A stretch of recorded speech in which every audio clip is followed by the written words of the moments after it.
Comment il est arrivé ici, le sable du désert? Le sable du désert, c'est une longue histoire. Au départ, on a des blocs rocheux qui constituent des falaises. Sous l'action du froid, la nuit, et de la chaleur, le jour, ces blocs se disloquent et ils finissent par tomber. Ils s'effritent encore davantage. Et là, c'est l'eau. L'eau de l'Oued et l'eau de pluie qui prend le relais. Elle poursuit l'érosion et transporte les petites particules un peu plus loin. Une fois que l'eau de l'Oued s'est retirée, là, c'est le vent qui s'en mêle en transportant les grains de sable à des centaines, des milliers de kilomètres d'ici. Ah, le bâtard, mes yeux. Ne pas hésiter une seule seconde à saloper son studio à des fins de mise en scène, c'est ça, être un vrai vidéaste. Et avec cette superbe intro, vous avez pu comprendre au moins une chose. Au fond, le sable, c'est rien de plus que les vestiges d'une confrontation passée entre les éléments, celle de l'eau et de la roche. Le désert aurait pu rester pour toujours cette espèce de cimetière de cendres beige, mais il a fallu que des gens viennent foutre le bordel. J'ai nommé ces putains de réalisateurs hollywoodiens de merde!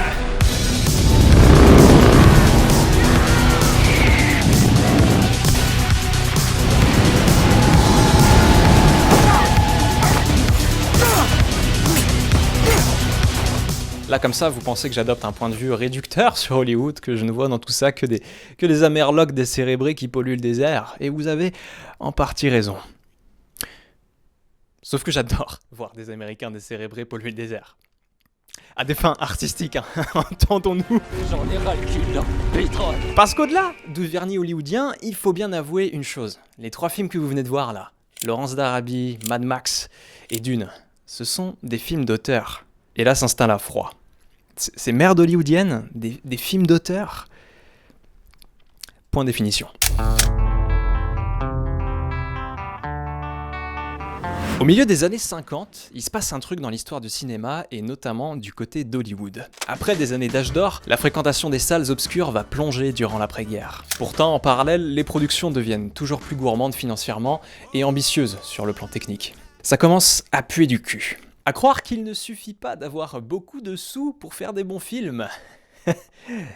Étonnant. Et au milieu de cette industrie, devenue prisonnière de ses schémas de grandeur et qui bientôt risque de s'effondrer aussi vite qu'elle a émergé, on voit apparaître des anomalies, ici et là. Hop, Hitchcock. Hop, John Ford. Comme des nénuphars au milieu d'un étang de merde. Ces cinéastes-là, qui jusque-là n'étaient reconnus que pour leur savoir-faire d'artisans, vont être revalorisés au rang d'artistes. Et cette nouvelle appréhension de la création filmique, on la doit généralement à un petit groupe de Frenchies, des critiques, des cahiers du cinéma, dont les noms vous seront sûrement familiers. J'ai nommé François Truffaut, Jean-Luc Godard et Eric Rohmer, pour n'en citer que 3. Il y en avait d'autres, mais on va dire que c'était les plus connus, les to be free, si vous voulez, de la critique ciné. Dans l'article « Une certaine tendance du cinéma français », Truffaut s'attaque à l'académisme du cinéma de l'époque et vante l'instauration d'une nouvelle politique qui place les metteurs en scène au centre du processus créatif des films. La caméra de cinéma n'est plus seulement un instrument technique, elle devient le support d'expression d'une subjectivité, d'un regard particulier, celui des cinéastes. Ce texte-là, il a permis de révolutionner la pratique, en s'imposant comme le manifeste de ce que sera ensuite la nouvelle vague.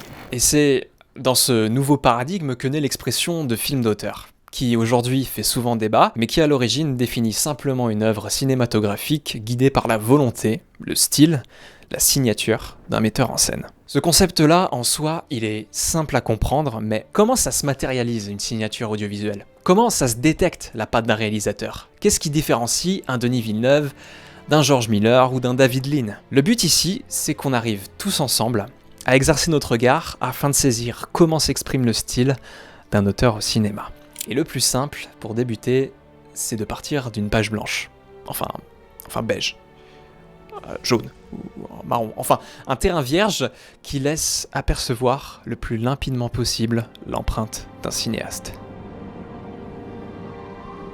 On peut faire dire ce qu'on veut aux images, et le désert n'y échappe pas. Il peut être aussi hostile qu'enchanteur, le berceau de métaphores aux significations qui s'entrechoquent, le pèlerinage obligatoire de toute crise existentielle ou l'arène des confrontations les plus violentes. En fait, le désert, c'est juste un bac à sable qui laisse une liberté totale à l'imaginaire d'un cinéaste. Et toi, si demain, on te file une caméra et qu'on te lâche au milieu du Wad Rumi, qu'est-ce que tu voudrais cadrer? Est-ce que c'est l'immensité du lieu? L'infiniment petit?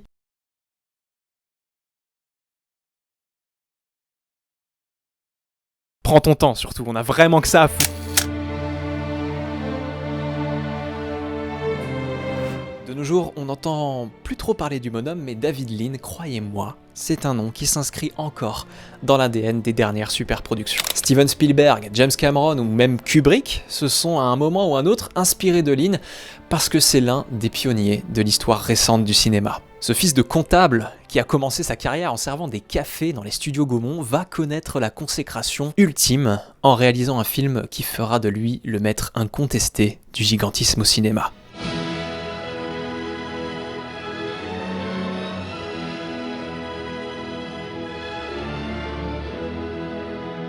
Il y a d'abord quelque chose d'hostile au visionnage de Laurence d'Arabie. Un film de presque 4 heures, sorti il y a 60 ans, il y a de quoi flipper. Mais lorsqu'on en perçoit la beauté, quelque chose nous happe. Alors, on finit par y aller. On rentre dans le film, et la crainte initiale laisse place à la fascination. On perd, littéralement, la notion du temps. En fait, voir Laurence d'Arabie, c'est faire l'expérience du désert. Mais comment on se retrouve si impliqué dans l'histoire de cet officier britannique envoyé au Moyen-Orient pendant la Première Guerre mondiale afin de convaincre les peuples arabes de s'allier contre l'Empire ottoman. Dès les premières minutes, on est frappé par la dimension du film auquel on va assister. Et je veux parler d'une scène, ou plutôt d'une transition entre deux scènes. On est au tout début, lorsque Laurence apprend qu'il sera envoyé au cœur du désert jordanien pour rencontrer le shérif Faisal qui s'est révolté contre l'Empire ottoman. Beaucoup de blabla, des scènes de dialogue assez classiques, et puis vient cet instant.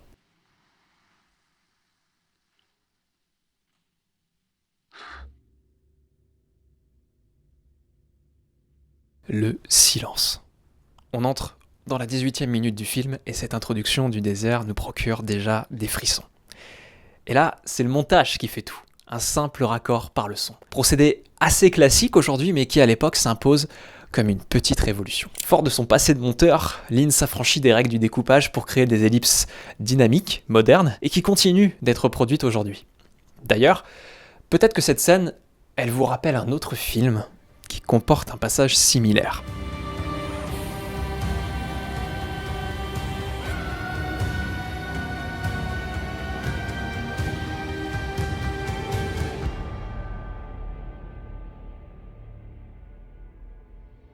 Lawrence of Arabia is to cinema what the pyramids are to architecture. I mean, it's like a masterpiece, it's timeless, and you could not make it again today. It's like it's a perfect movie. And it's a masterclass into cinematic language. Eh oui, ça c'est juste un exemple, mais c'est évident que Laurence d'Arabie et Dune sont des œuvres très proches, tant sur leur récit que sur leur mise en scène. Là où les deux films se différencient, c'est dans leur manière d'esthétiser le désert. D'un côté, David Lean choisit de composer des tableaux très détaillés, avec d'énormes profondeurs de champ, qui nous immergent dans l'immensité du désert, et permet de mettre en exergue la détresse des personnages du film face à l'ampleur des enjeux auxquels ils font face. Denis Villeneuve, lui, prend souvent le contre-pied de ça, en optant pour des cadres plus serrés, des gros plans, qui nous permettent presque de sentir des grains de sable nous caresser la peau. En fait, il y a quelque chose de sensible dans le style de Villeneuve qu'on ne retrouve pas chez David Lean. Et j'ai plus l'impression que dans Laurence d'Arabie, le cinéaste utilise la petite histoire d'un officier britannique pour mieux illustrer la dimension épique de la Grande. Alors que les conflits politico-galactiques de Dune ne sont vraiment qu'une toile de fond à des préoccupations plus intérieures. Pourtant, à quelques jours de la sortie du premier volet, les très subtiles bandes annonces sonnaient l'arrivée imminente d'une fresque de SF titanesque. Mais ce qui était surprenant, c'était de découvrir un film lent, contemplatif, avec des couleurs froides, une atmosphère aérée, bien lointaine du désert finalement. Parce que même si l'environnement compte chez le réalisateur québécois, il ne prend jamais la place de ses personnages. Le décorum est toujours clinique, ordonné et permet d'entrevoir l'invisible. Ce qui compte, c'est bien moins le spectacle que le parcours introspectif de personnages désincarnés. Et je me rends bien compte, en disant ça sur Villeneuve, que son style est vraiment à l'opposé de celui de George Miller.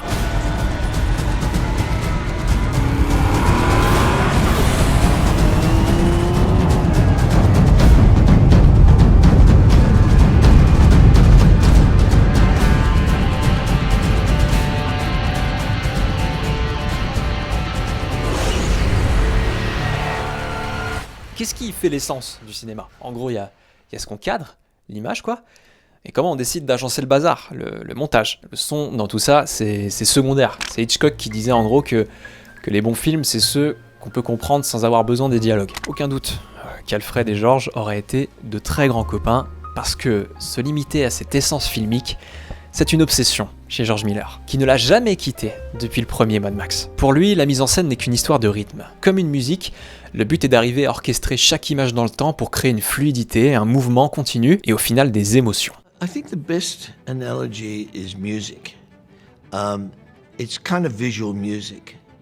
What it's got in common with music is that it's time-based and it's therefore rhythm-based. There's an unfolding in it. So in the same way that music, the more I get to understand it, is almost mathematical in its structure. There has to be a causal relationship between one note and the next, one chord and the next. Otherwise, there's no progression or flow to it. C'est aussi en s'inspirant du cinéma muet, à une époque où l'action n'était guidée que par des gestes, que le réalisateur australien a trouvé son propre style, appréhendé des techniques archaïques afin de les réinvestir avec des moyens modernes, le tout pour arriver à une représentation ordonnée du chaos. Quand j'ai compris ça, j'ai réalisé que le Wasteland de Mad Max ne servait aucun autre intérêt que celui de confronter les extrêmes. On l'a pigé sur les idées de mise en scène, la CGI côtoie les cascades à la Buster Keaton. Dans le scénario, l'opposition manichéenne du bien et du mal, mais aussi, et c'est sûrement ce que je trouve le plus intéressant, c'est la différence entre le premier Mad Max et sa dernière itération. On est en 1979, derrière le pare-brise d'une Ford Falcon défigurée, on découvre pour la première fois le visage énigmatique de Max. On ne saura que peu de choses sur lui, si ce n'est ce qu'il incarne. Un protagoniste ambigu, mutique, et surtout coincé entre deux époques. Car la fin des années 70 sonne aussi la fin d'une période d'introspection pour le cinéma américain, marquée par des figures masculines déviantes et traumatisées, en pleine réaction avec les violences du conflit au Vietnam. La décennie suivante s'activera à couvrir les failles de ces héros, quitte à ce qu'ils deviennent des caricatures, voire des outils de propagande à peine dissimulés. Sorte de synthèse mal digérée de cette période charnière, Max est un petit peu l'enfant délaissé de ces deux cinémas. Un homme viril, certes, mais ne sachant pas quoi faire de ses muscles, il servira souvent les intérêts d'autres personnages de la saga. D'abord moteur de son succès d'estime à l'international, cette absence de caractérisation va progressivement effacer Max sous les yeux des spectateurs. Il va devenir un personnage secondaire jusqu'à complètement disparaître, comme si le protagoniste n'était en fait qu'un prétexte, l'instrument d'un mythe qui peut être incarné par n'importe qui. Même par une femme. Oui, oui. Goodbye, soldier.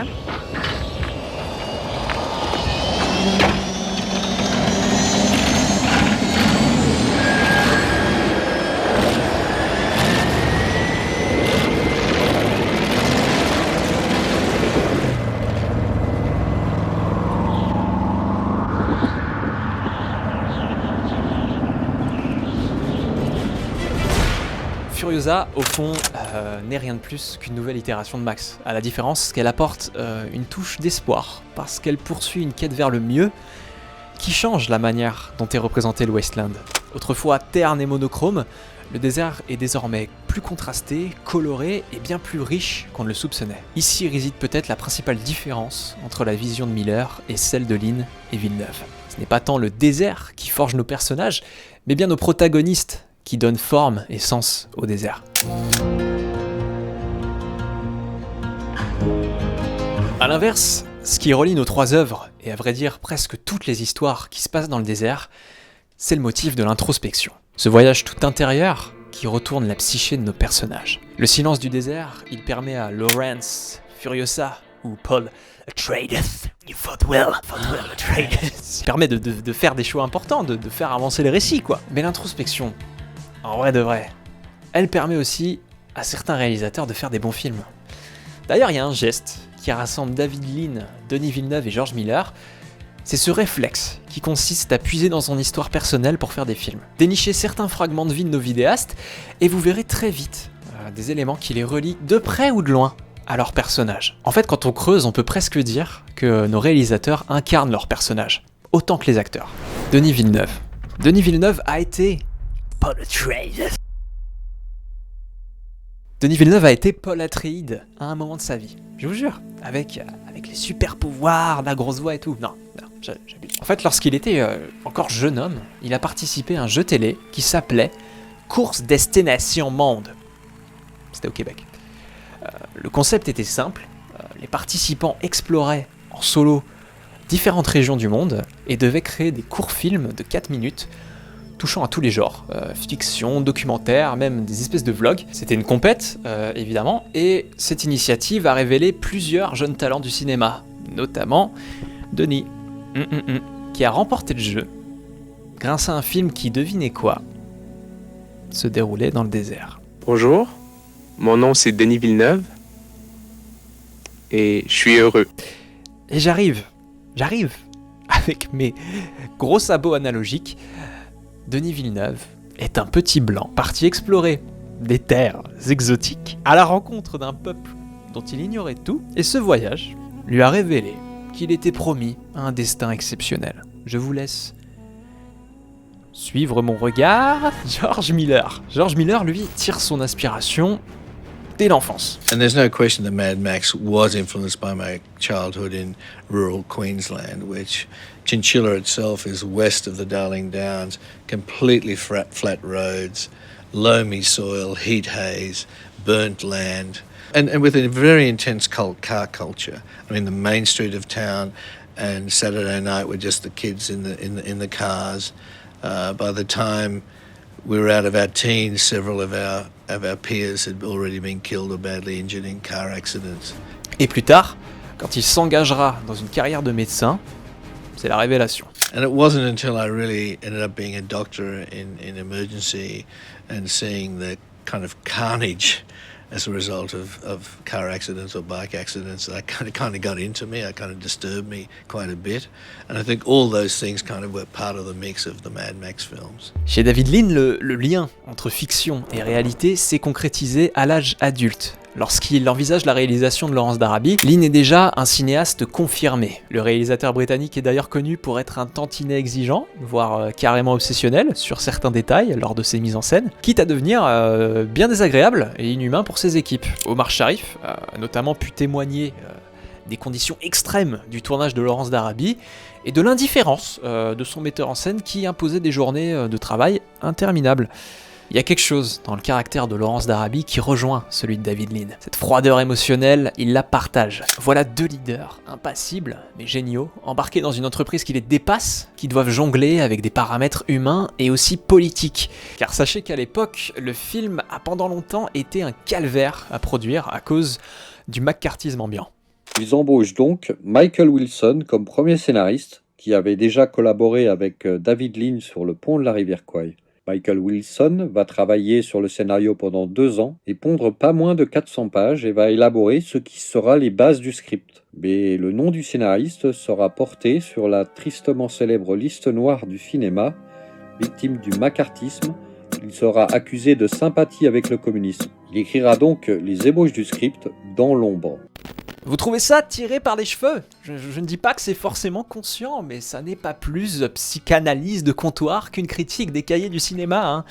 Les affects, écoutez-moi bien, les affects sont les moteurs des partis pris esthétiques. Tout ça pour dire que si comme moi, vous voulez faire des films, n'essayez pas d'être quelqu'un d'autre. Tout est là, dans votre petit cœur. On perd du temps à essayer d'imiter Tarantino, Godard et tous ces connards. Godard, connard. Peut-être pas un hasard si ça rime. C'est dans nos existences, aussi fat soient-elles, que résident sûrement les meilleures idées de cinéma. Et donc là, on arrive doucement à la fin de ce monologue, enfin. Et pour ceux qui sont restés jusqu'au bout de ce périple, vous vous demandez sûrement pourquoi j'ai titré la vidéo comme ça, à part pour essayer de gratter des vues sur un sujet polémique. Si vous n'êtes pas trop idiot, vous comprenez que la question de savoir s'il faut séparer l'homme de l'artiste, elle traverse cette vidéo. Et elle trouve facilement une réponse quand on intègre tout ce que je me suis efforcé à expliquer. Tout le monde dit il ne faut plus dissocier l'œuvre de l'artiste. Mais sinon il n'y aura plus une œuvre d'art, il n'y aura plus un thème. Non, parce que les hommes font les artistes. Leur vie, leur tempérament, leurs affects font leur œuvre. Roman Polanski lui-même n'aurait sûrement pas réalisé J'accuse s'il ne s'identifiait pas à l'histoire de l'officier Alfred Dreyfus. Si je prends le film J'accuse, donc son dernier film, eh bien en fait, il parle bien sûr de lui dans J'accuse. Ce qui est vachement bien avec le film J'accuse, c'est qu'en fait Roman Polanski ne va pas se placer du côté de Dreyfus. Il va se placer du côté du personnage joué par Jean Dujardin, qui est un antisémite notoire et qui déteste absolument Dreyfus. Et donc on a ce type-là, Jean Dujardin, qui va se mettre à enquêter sur Dreyfus, parce qu'il se dit, mon Dieu, il y a un peu anguille sous roche. Il a beau le détester, il a beau détester les Juifs, il va fuiner, il va chercher pour voir quel était le problème. Et il va se rendre compte que Dreyfus était innocent. Et en fait, moi quand je vois le film J'accuse, je vois de la même manière par rapport à l'affaire Polanski. Je vois Polanski qui te dit, intéresse-toi aux faits, intéresse-toi à ce qui s'est vraiment passé. Vous comprenez? Il y en a un des deux qui était innocent et l'autre qui a abusé sexuellement d'une mineure. Le parallèle est immonde, mais il existe. Après, vous décidez de regarder ou pas les films de ce type. Moi, perso, je m'en tamponne les coups. La question est désormais répondue. Mais une interrogation subsiste encore dans ma tête. Aborder un film à partir du regard du cinéaste comme seule grille d'analyse esthétique, ça peut se discuter. C'est vrai, pourquoi toute la critique base ses arguments sur les prétendus choix artistiques d'un réal? Y a pas que lui qui décide de tout sur une production, ça se questionne. On le fera un jour, mais pas là. Parce que j'ai une autre vidéo à finir. Et pas des moindres. Je vous raconte pas le poids du projet Première. Appelle moins lourd que ta mère.